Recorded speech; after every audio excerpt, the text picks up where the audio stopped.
Judges chapter 19. In those days, Israel had no king.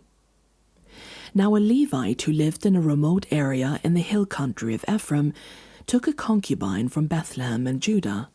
But she was unfaithful to him. She left him and went back to her parents' home in Bethlehem, Judah. After she had been there 4 months, her husband went to her to persuade her to return. He had with him his servant and 2 donkeys. She took him into her parents' home, and when her father saw him, he gladly welcomed him.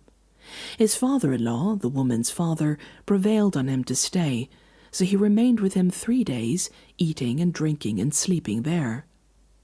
On the 4th day they got up early, and he prepared to leave, but the woman's father said to his son-in-law, "Refresh yourself with something to eat, then you can go." So the 2 of them sat down to eat and drink together. Afterwards, the woman's father said, "Please stay tonight and enjoy yourself." And when the man got up to go, his father-in-law persuaded him, so he stayed there that night. On the morning of the 5th day, when he rose to go, the woman's father said, "Refresh yourself, wait till afternoon." So the 2 of them ate together. Then when the man with his concubine and his servant got up to leave, his father-in-law, the woman's father, said, "Now look, it's almost evening. Spend the night here, the day is nearly over. Stay and enjoy yourself. Early tomorrow morning you can get up and be on your way home."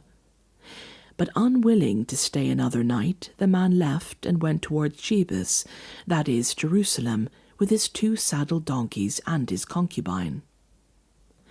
When they were near Jebus, and the day was almost gone, the servant said to his master, "Come, let's stop at the city of the Jebusites and spend the night." His master replied, "No, we won't go into any city whose people are not Israelites. We will go on to Gibeah."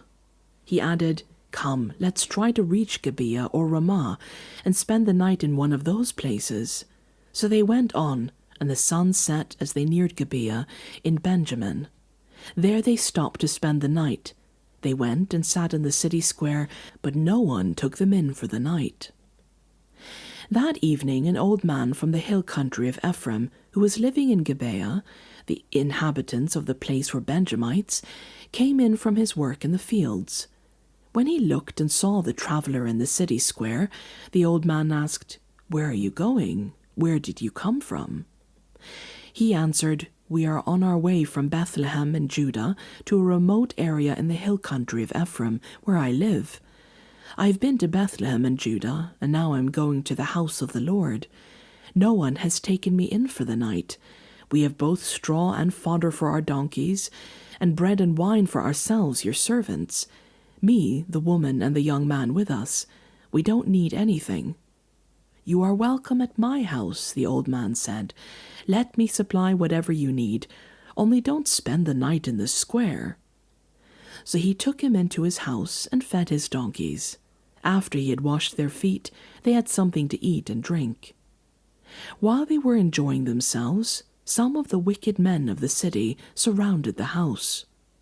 Pounding on the door, they shouted to the old man who owned the house, "Bring out the man who came to your house so we can have sex with him." The owner of the house went outside and said to them, "No, my friends, don't be so vile. Since this man is my guest, don't do this outrageous thing. Look, here is my virgin daughter and his concubine. I will bring them out to you now, and you can use them and do to them whatever you wish. But as for this man, don't do such an outrageous thing." But the men would not listen to him.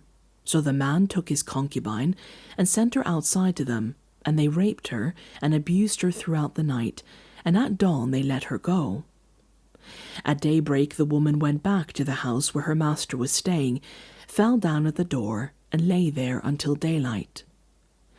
When her master got up in the morning and opened the door of the house and stepped out to continue on his way, there lay his concubine, fallen in the doorway of the house, with her hands on the threshold. He said to her, "Get up, let's go." But there was no answer. Then the man put her on his donkey and set out for home.